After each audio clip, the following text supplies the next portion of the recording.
Então, a gente dando continuidade aos nossos estudos, a gente vai para o capítulo 24. A gente entra agora no estudo da ótica, certo? A gente sai da parte da termodinâmica e aí começa a ver a ótica em si, certo? Então, por meio dos nossos 5 sentidos, temos a percepção de tudo aquilo que nos rodeia, certo? Uma parcela considerável dessa percepção ela é proporcionada através da própria visão, graças à luz dos objetos ao nosso redor. Essa parte que estuda esse comportamento da luz, propagando-se em diferentes meios, de diferentes formas, é chamada ótica geométrica. Nesse estudo, a luz em propagação é representada graficamente por linhas chamadas raios de luz. Então a gente sempre vai estar orientando, antes da gente falar lá, quando a gente chegar lá vocês vão entender. A gente sempre representa por setas, por raios, chamados raios de luz, que são vetores orientados já com destino, certo? A uma determinada forma. Então, quando a gente tem um conjunto de raios de luz, eles recebem o nome de feixe de luz, mas eles podem ter três sentidos. Eles podem ser convergentes, eles podem ser divergentes ou eles podem ser paralelos.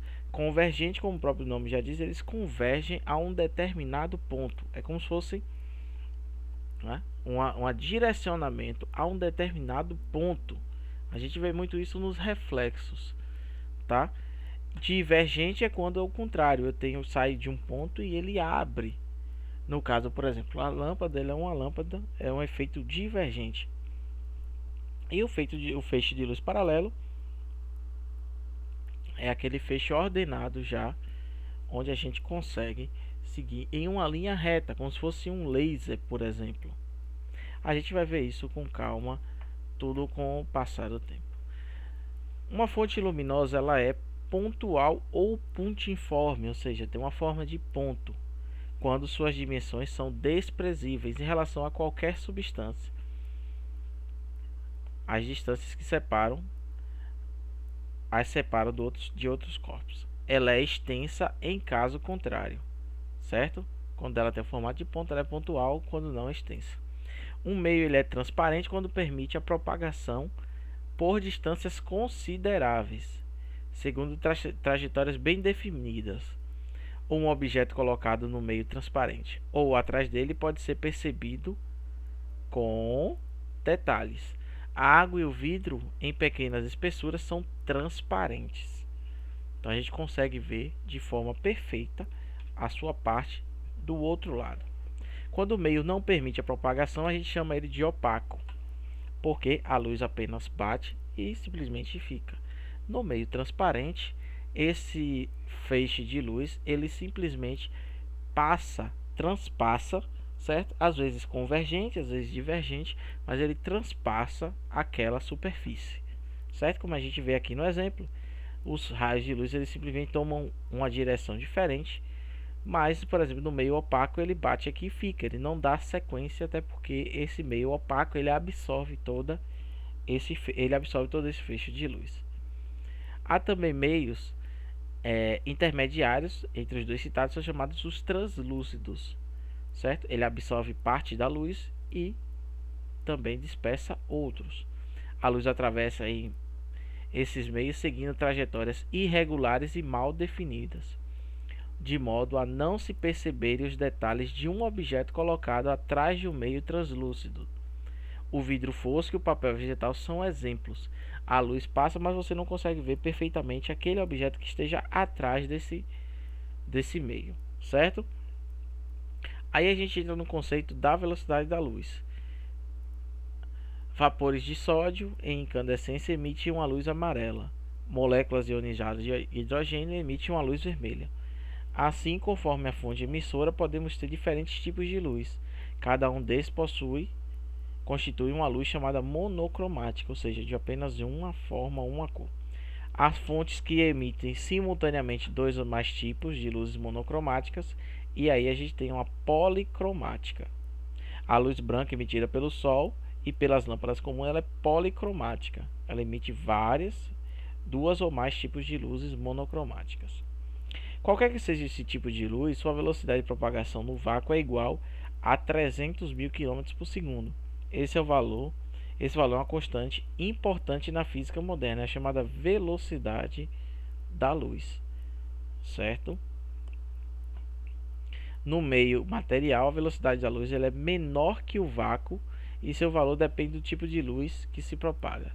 Entre as luzes monocromáticas, a mais rápida no meio material é a luz vermelha e a mais lenta é a luz violeta. Em ordem crescente, a velocidade no meio material podemos escrever essa sequência: violeta, anil, azul, verde, amarela, alaranjada e vermelha. Então sempre a luz vermelha ela é a luz mais rápida e a luz violeta é a luz mais lenta. Trazendo ainda esses conceitos, a gente traz o princípio da propagação retilínea da luz. No meio homogêneo e transparente, a luz se propaga em trajetórias retilíneas. Ou seja, no meio onde eu tenho homogêneo e transparente, esse sentido da direção da luz ele não muda, certo? Ele não faz qualquer diferenciação entre a sua direção inicial, lá onde você está emitindo a luz, e o resultado final dela. Na verdade, as ondas luminosas, como qualquer tipo de onda, sofrem um fenômeno de difração, ou seja, ele contorna os obstáculos. Porém, em condições muito especiais, elas não invalidam o princípio da propagação retilínea da luz, nas situações que serão analisadas. Vamos ver. Primeiro é a questão da sombra e penumbra. Tá? Entre muitas consequências, as aplicações desse princípio vão estudar a formação de uma sombra e penumbra, quando a fonte de luz se encontra na presença de um corpo opaco, certo?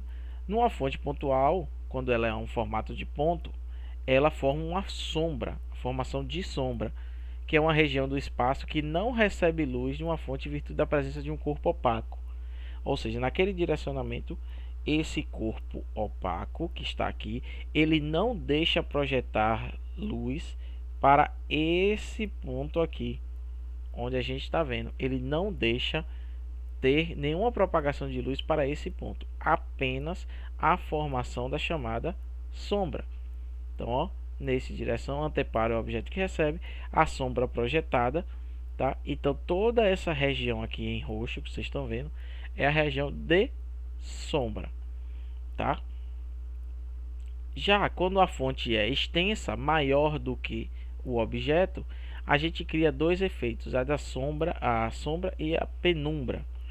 Quando a fonte é extensa, que ela é além, ou seja, maior do que a sombra, forma em torno dela uma região parcialmente iluminada, que é denominada penumbra. Ou seja, essa parte aqui que vocês estão vendo, mais clara e um roxo mais claro, é chamada penumbra, que é o que na verdade é uma parte que está parcialmente iluminada. Que ela bate aqui na ponta e ela está parcialmente iluminada. Já nos outros locais aqui, ó, aqui eu tenho uma formação de sombra, porque o objeto ele perceba que aqui, ó, essa forma ela é convergente, ela converge, ela vai diminuindo. Já aqui na sombra ela faz o contrário, por quê? Porque é uma forma pontiforme, então ela vai aumentando, é como se sua mão tivesse maior do que o ponto. Se colocasse a mão na frente e fizesse uma sombra enorme. Já aqui é o contrário, eu tenho uma fonte maior do que o meu objeto, então ele gera uma chamada penumbra, parcialmente iluminado. Vocês já viram esses desenhos quando vocês verem questões de sombra, vocês verem uma sombra mais clara, outra mais escura. É justamente isso que acontece. Outro fenômeno que vem nesse sentido também são os eclipses. A formação de sombra e penumbra envolve o Sol, Lua e a Terra, são o que dá origem aos chamados eclipses, certo? Então é nesses três sentidos. Se a sombra e a penumbra da Lua interceptam a superfície da Terra, ocorrerá o eclipse solar, total ou parcial, conforme o observador, certo? Então em alguns lugares vai formar penumbra, outros lugares a sombra, que é o eclipse total, e outros lugares o eclipse aqui, ó, eclipse parcial. Aqui nesse ponto direcionado, eclipse solar total.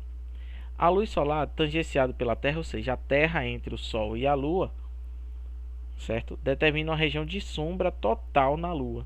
Quando a Lua penetra essa região, ela deixa de ser vista. Então, ocorre seu eclipse lunar.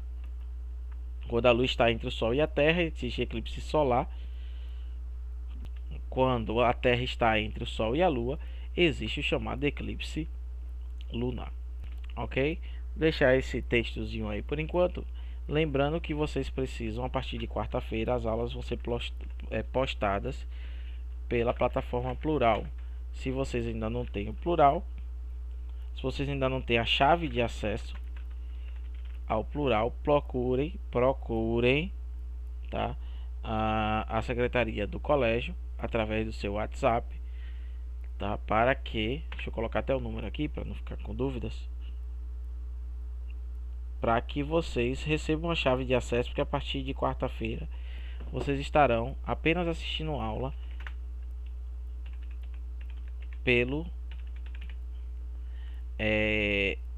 pela plataforma Plural, não mais pelo YouTube, certo? Então, deem uma olhada nesse textozinho também, assiste lá das estrelas, com a questão da turbulência da atmosfera e a mistura dos ares, ar quente e ar frio dos ares, e aí faz uma sensação de que eles mudam rapidamente de posição. Ok? Vou deixar o exercício aqui para vocês darem uma olhada